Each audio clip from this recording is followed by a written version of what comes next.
नमस्कार, मैं अलीशा मुयाल आज आप सभी के समक्ष अपनी स्वरचित कविता इंसाफ की अनसुलझी जंग लेकर प्रस्तुत हुई हूँ, जो कुछ इस प्रकार है। रोज रोज अखबारों में पढ़कर समाचारों में सुनकर, रोज रोज अखबारों में पढ़कर समाचारों में सुनकर अब नैन कण भी शर्मिंदगी महसूस कर रहे हैं। भारत में बढ़ते कूड़े को देखकर, भारत में बढ़ते कूड़े को देखकर सभी गंदगी महसूस कर रहे हैं। अरे बेटियां बच भी रही हैं और पढ़ भी रही हैं, अरे बेटियां बच भी रही हैं और पढ़ भी रही हैं, लेकिन उन कुकर्मियों का क्या, लेकिन उन कुकर्मियों का क्या जो उसकी जिंदगी चंद घंटों में छीन रहे हैं अपनी इच्छा को पूरा करने के लिए, अपनी इच्छा को पूरा करने के लिए बेटियों और औरतों की चुन्नी खींच रहे हैं। के उसकी बेटी के लिए जोड़े गहने, माँ के उसकी बेटी के लिए जोड़े गहने उसके शरीर पर निशान देख कर टूट जाते हैं। उसकी पढ़ाई और विवाह के लिए जोड़ी पिता की पाई पाई, उसकी पढ़ाई और विवाह के लिए जोड़ी पिता की पाई पाई उसके इलाज में खर्च हो जाते हैं।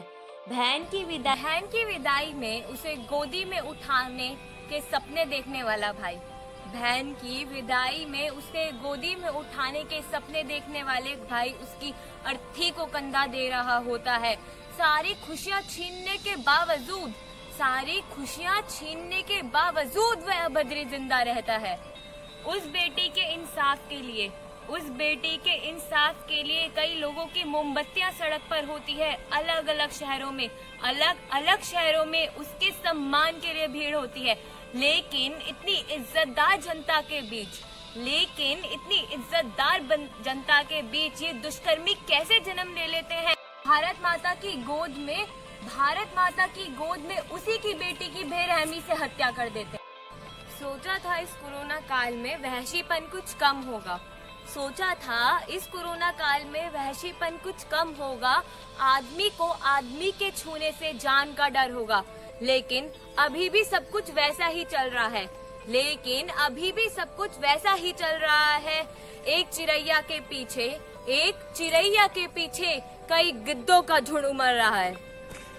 ये सोचकर रूह कांप जाती है, ये सोचकर सोचो उस लड़की पर क्या गुजरती होगी।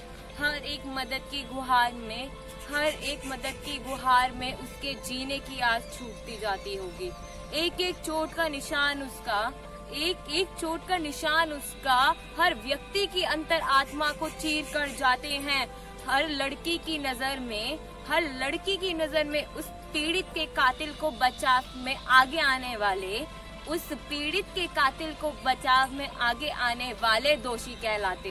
कैसे बचे कैसे जिए, कैसे बचे कैसे जिए, किस पर वो विश्वास करे। सुबह से लेकर शाम तक, सुबह से लेकर शाम तक इसी सोच में हर लड़की की सहमी जिंदगी कट जाती है, इसी सोच में हर लड़की की सहमी जिंदगी कट जाती है। धन्यवाद।